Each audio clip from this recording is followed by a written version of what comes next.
दोस्तों अब तक हमने YouTube के ऊपर first year and second year के पाँच सब्जेक्ट के क्वेश्चंस पेपर जो इंपॉर्टेंट क्वेश्चंस हैं उनको अपलोड कर दिए हैं। ठीक है, तो अभी दो सब्जेक्ट बचा था, एक फर्स्ट ईयर का एक सेकेंड ईयर का।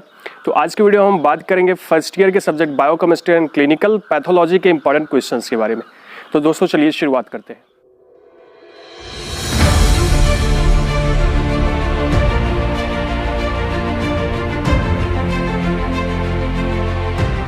हेलो दोस्तों, नमस्कार, स्वागत है आपका डिप्लोमा इन फार्मेसी में। आज के वीडियो में हम बात करने वाले हैं बायोकेमिस्ट्री एंड क्लिनिकल पैथोलॉजी के इंपॉर्टेंट क्वेश्चंस के बारे में। बहुत ज़्यादा इंपॉर्टेंट क्वेश्चंस यहाँ पे नहीं है, और जैसे कि अपने दूसरे वीडियोज़ में हमने आपको ये बताया है कि जो पिछली बार हमने इंपॉर्टेंट क्वेश्चंस बताए थे वहाँ से भी जाकर के आप क्वेश्चंस देख लीजिएगा, क्योंकि इंपॉर्टेंट क्वेश्चंस हर साल के लिए लगभग सेम होते हैं। क्योंकि ऐसा नहीं होता कि आपको एक क्वेश्चन पेपर बना के दिया जाता है, वहाँ पे आपको जो क्वेश्चंस दिए जाते हैं उन क्वेश्चंस के अंदर में बहुत सारे क्वेश्चंस होते हैं, बहुत सारे क्वेश्चंस होते हैं, और वो कई साल लगातार पूछे जाने वाले क्वेश्चंस होते हैं। तो जो लगातार पूछे जाने वाले क्वेश्चंस है, फिर हमें उसी में से इंपॉर्टेंट क्वेश्चंस बनाना होता है। तो इसलिए सभी चीज़ें सेम होती हैं, लेकिन आप लोग कई बार कह रहे थे कि हमें वीडियो डालना चाहिए, इसलिए हमने वीडियो वहाँ पे डाला है। तो चलिए आज के वीडियोस की शुरुआत करते हैं, आज के क्वेश्चंस की शुरुआत करते हैं। तो दोस्तों बायोकेमिस्ट्री एंड क्लिनिकल पैथोलॉजी की अगर बात करें तो इसका सबसे पहला चैप्टर है, या सभी जितने भी सब्जेक्ट होते हैं उन सभी के पहला चैप्टर जो होता है वो इंट्रोडक्शन का होता है। बट बायोकेमिस्ट्री की अगर बात करें तो यहाँ पे ऐसा कोई क्वेश्चंस नहीं पूछा जाता है आपके एनुअल एग्जाम में, बट कभी कभी पूछ लेते हैं what is the introduction of the biochemistry. इसका हमने वीडियो बनाया है, आप जरूर देख लीजिए। ये कोई स्पेशल नहीं है, कोई बहुत ज्यादा जरूरी क्वेश्चन नहीं है, लेकिन कभी कभी पूछ लिया जाता है, इसलिए अगर आप पढ़े रहोगे तो आपके लिए सही रहेगा। दोस्त दूसरा जो चैप्टर आता है बायोकेमिस्ट्री के अंदर वो होता है प्रोटीन का, और प्रोटीन का चैप्टर बहुत ही ज्यादा इंपॉर्टेंट है। और आपको बता दूं कि यहां से क्वेश्चंस पूछे जाते हैं, आप स्क्रीन पे सारे क्वेश्चंस देख सकते हैं। और आपसे यहीं पर मैं फिर से कह दूं कि आप इंस्टाग्राम पे जाकर के वो सारे क्वेश्चंस आप नोट कर सकते हैं फोटो से, एक पिक से, तो वो आपके लिए ज्यादा आसान रहेगा। चाहे आप यहाँ पे वीडियो देख लीजिए या वहां पे जाके इंस्टाग्राम पे देख लीजिए। लेकिन यही है कि यहाँ पे मैं क्वेश्चंस के बारे में आपको कुछ बताऊंगा अभी, वहां पे आप केवल खुद नोट करोगे। तो पहले वीडियो देखिए, फिर जाकर के आप वहां पे क्वेश्चंस नोट कर लीजिएगा। तो फ्रेंड्स चलिए, अभी पहला जो है यहाँ पे जो प्रोटीन वाला चैप्टर है, यहाँ पे बहुत सारे इंपॉर्टेंट क्वेश्चंस हैं।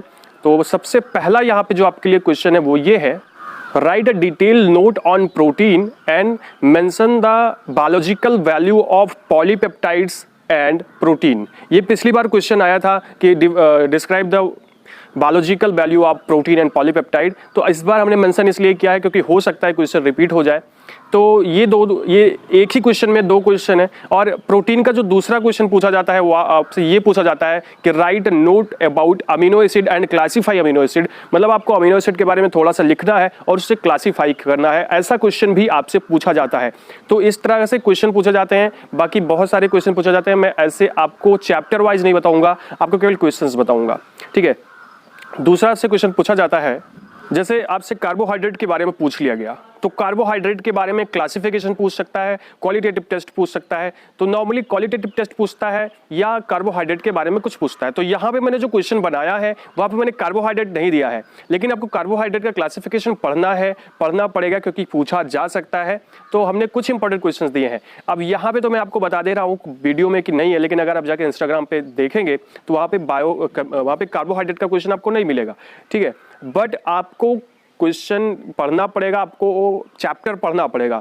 तो चले दूसरे क्वेश्चन की बात कर लेते हैं कि दूसरा क्वेश्चन है, यहाँ पे मैंने दिया है क्वालिटेटिव टेस्ट के बारे में। आपको कार्बोहाइड्रेट, लिपिड और प्रोटीन के क्वालिटेटिव टेस्ट के बारे में बहुत अच्छे से पढ़ना है, क्योंकि मैं आपको बता दूं, ऐसे पक्का है कि फर्स्ट जो आपका पेपर बनेगा उस पेपर के अंदर में प्रोटीन के बारे में उसका क्वालिटेटिव टेस्ट पूछा जा सकता है, लिपिड का पूछा जा सकता है और कार्बोहाइड्रेट का पूछा जा सकता है, जिसमें इस बार के लिए कार्बोहाइड्रेट बहुत ज्यादा इंपॉर्टेंट है।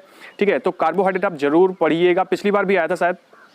तो ये आपके लिए बहुत ही जरूरी होता है, अक्सर क्वेश्चन पूछा जाता है, तो इसको पढ़ लीजिएगा। दोस्तों तीसरा क्वेश्चन है, right the abnormal and normal metabolism of the lipids. देखिएगा, लिपिड के नॉर्मल और एबनॉर्मल मेटाबॉलिज्म के बारे में लिखना है। ऐसा समझ लीजिए आपको डिसऑर्डर्स लिखने हैं, जो डिसऑर्डर्स होते हैं लिपिड के द्वारा। ठीक है, चौथा क्वेश्चन देखिएगा, चौथा क्वेश्चन है आपका, write a role of the vitamin and coenzyme. Vitamin और कोएंजाइम का रोल आपको लिखना है। ऐसा क्वेश्चन पिछली बार शायद पूछा गया था, पिछली बार या हाँ लगभग पिछली बार पूछा जा चुका है। मतलब कहने का ये है कि पिछले जो क्वेश्चन पेपर्स हैं उसमें से हमने क्वेश्चंस लिए हैं, तो ये पहले पूछा जा चुका है। तो ये बात याद रखिएगा, ये क्वेश्चन आ सकता है विटामिन का रोल और कोएंजाइम का रोल। नेक्स्ट क्वेश्चन है आपका कि आपको जितने भी डिसऑर्डर्स होते हैं जो प्रोटीन, कार्बोहाइड्रेट और लिपिड के द्वारा होते हैं, वो डिसऑर्डर्स आपको अच्छे से पढ़ लेने हैं, क्योंकि ऐसे क्वेश्चंस भी पूछे जाते हैं, डिसऑर्डर्स पूछे जाते हैं। तो आपको ये जरूर पढ़ना है कि कौन कौन से डिसऑर्डर होते हैं, कौन कौन सी एबनॉर्मलिटी होती है जो उत्पन्न होती है, जो कार्बोहाइड्रेट, प्रोटीन और फैट के द्वारा या लिपिड के द्वारा उत्पन्न होती है। उन सभी एबनॉर्मलिटीज के बारे में भी आपको पढ़ना चाहिए, क्योंकि ये क्वेश्चंस भी पूछे जाते हैं। दोस्त अगला जो क्वेश्चन है, अगला है right a note about the enzyme, ठीक है, and right the pharmaceutical value of the enzyme. मतलब एंजाइम क्या होते हैं, उनका रोल क्या है, उनकी फार्मास्यूटिकल वैल्यू क्या है, और एंजाइम क्या होते हैं, कितने प्रकार के होते हैं। इस तरह के क्वेश्चंस आपको पढ़ने पड़ेंगे, जिसमें मैं आपको बताऊं सबसे ज्यादा इंपॉर्टेंट है कि एंजाइम की फार्मास्यूटिकल वैल्यू क्या होती है, उसको आपको पढ़ना पड़ेगा। वो आपके लिए बहुत ज्यादा इंपॉर्टेंट है।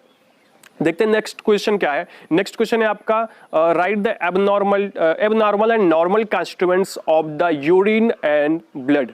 यूरिन और ब्लड के एबनॉर्मल और नॉर्मल कॉन्स्टिट्यूएंट के बारे में आपको डिटेल लिखना है। आपको बता दूं, हर साल आपसे क्वेश्चन पूछे जाते हैं। हर साल क्वेश्चन पूछे जाने का मतलब यह है कि यहाँ पे आपको यूरिन के बारे में जरूर पूछा जाएगा या ब्लड के बारे में पूछा जा सकता है, बट चांसेस ज्यादा है normal and abnormal constituent of the urine का। तो इसको आप जरूर पढ़ के जाइएगा, कंफर्म में पूछा जाएगा। एबनॉर्मल उतना ज्यादा जरूरी नहीं है, सॉरी नॉर्मल उतना ज्यादा जरूरी नहीं है जितना कि एबनॉर्मल है। तो आप एबनॉर्मल जरूर पढ़िएगा, नॉर्मल नहीं पढ़ोगे तो चलेगा। बट आपसे केवल यही रिक्वेस्ट है कि आप सारा पढ़ के जाएं, तो आपके लिए ज्यादा सही होगा। लास्ट में आपको एक बात बता दूं कि हमने एक चैप्टर टच भी नहीं किया है, वो है वाटर एंड मिनरल्स, ठीक है। उसमें से आपको importance of minerals and waters end of the human for the human body, ठीक है। ये आपको पढ़ना पड़ेगा कि क्या इंपॉर्टेंस है, अगर आप पढ़ना चाहो तो। लेकिन इतना बता दूं कि मैंने ये इंपॉर्टेंट क्वेश्चंस आपको टॉप करने के लिए नहीं दिए हैं, ये मैंने आपको केवल पास करने के लिए दिए हैं। तो आप आसानी से पास हो जाओगे अगर इतना पढ़ते हो। दोस्त अगर आपको ये वीडियो अच्छी लगी हो तो चैनल को सब्सक्राइब जरूर कीजिएगा और वीडियो को लाइक कीजिएगा और शेयर कीजिएगा। हमारे इंस्टाग्राम पे जाकर के हमें फॉलो जरूर कीजिएगा। और जिन्होंने हमारे चैनल को सब्सक्राइब किया है उनका बहुत बहुत धन्यवाद।